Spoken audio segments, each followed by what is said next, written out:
ఇదంతా కూడా gold coating పైగా మనకు బంగారులాగా మెరిసేదంతా కూడా గోల్డ్ కోటింగ్తోనే గోల్డ్తోనే చేశారు. చూడండి, అద్భుతం, మహా అద్భుతం.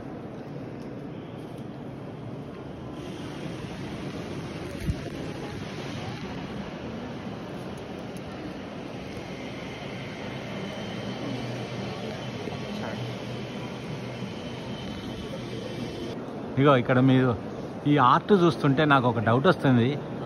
బ్రహ్మానందం ఒక సినిమాలో గోడ మీద నుగ్గులు ఉంటే అతనికి అడుగుతాడు, అసలు ఈ గోడ మీదకి ఆవు ఎట్లెక్కి నుగ్గులే అట్లా ఎట్లా షిట్ ఎట్లా కూర్చున్నదని.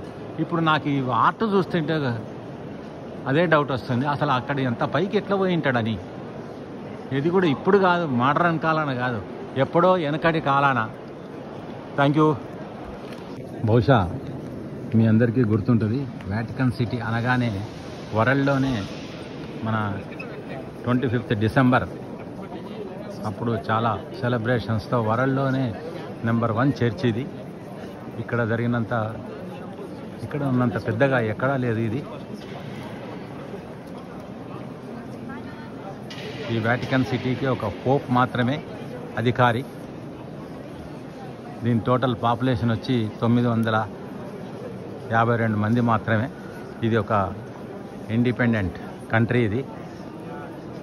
అయితే దీనికి కంట్రీ అనేంత మాత్రాన దీనికి ఒక పోప్ మాత్రమే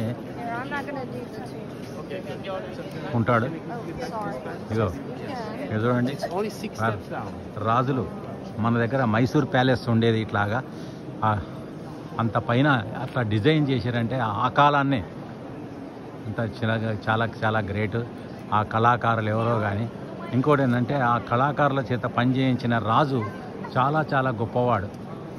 రాజులు కాబట్టి వాళ్ళకు వెనకటికి ఇప్పట్లాగా రాజకీయ నాయకులు లేకుండా తినాలని లేకుండే ఇదే విధంగా వాళ్ళు అంటే ఒక హిస్టారికల్ ఒక హెరిటేజ్ బిల్డింగ్ నిర్మించాలనే ఉద్దేశంతో మాత్రమే అప్పుడు రాజులు పరిపాలించారు. నిజంగా కూడా ఎక్కడైనా చర్చ్ లోపలి భాగం ఇదంతా, అక్కడ ఎంట్రీ లేదు.